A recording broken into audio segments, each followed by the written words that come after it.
from my perspective, you know, when I look at the end of year and people posting on social media, and I think especially for 2020, there were a lot of posts out there that, you know, how 2020 was an absolute shocker of a year. And it was, you know, you know, for most of us, we probably won't ever experience another year like it. But within that, you know, there were 366 days in 2020, weren't there? Because it was a leap year. So within those 366 days, there would have been some really good days, some really positive days, some days where you have succeeded, some days where you have had even just little wins, that there have been some good moments in that. And I think it's very easy to generalize and write off a month or write off a day or write off a year. But there's always little wins in there. And I think even on our most difficult or even on our most challenging days, there are wins and successes to be had. Now, some days they will be big wins and other days they will be, okay, today I just kept everything together and I got me and others through the day and we've all finished the day in one piece. And that's your win for the day, you know. So I think it will be different on different days, but, you know, and I totally, what you said about not celebrating enough completely resonates with me. You know, I think I'm very quick to like run through it and then move on. And I think we, you know, I say this to myself as much as anybody else, I think there is that, you know, those moments to stop and really recognize what you've achieved and what you've done and is really important. And so I know that I myself need to be more aware of that, of not rushing things forward, that there's joy to be had in the moment and reflecting on where you are. And so, yeah, something I have been trying to work on. I'm getting better at it, but it's not something that is a natural process for me at the moment. I do need to kind of keep that stop, pause and think things through, celebrate, and then plan and move on.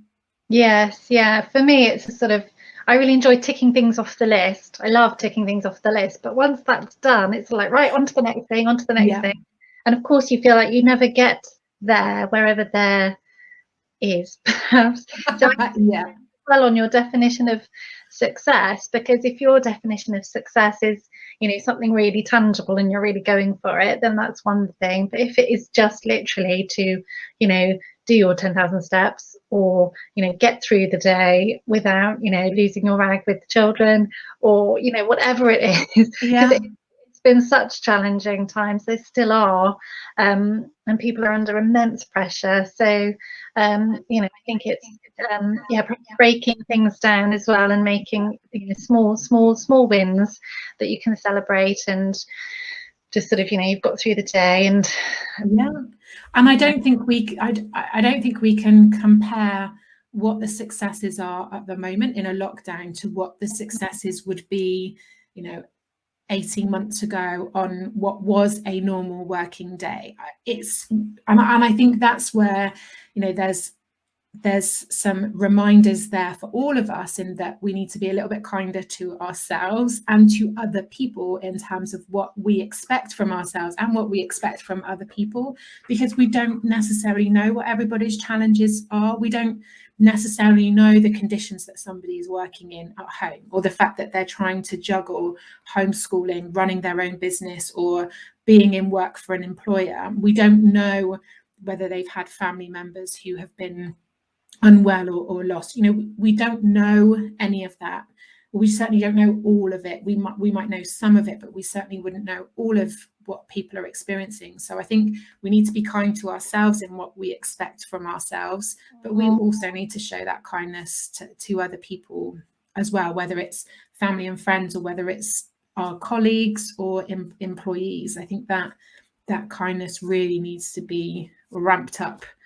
And that's, you know, that should be relatively easy to do, right? That shouldn't be a difficult thing to do, and just being a little bit more patient, a little bit more kind, and a little bit more considerate at the moment. But, you know, it's probably easier said than done sometimes when you're under your own pressures as well.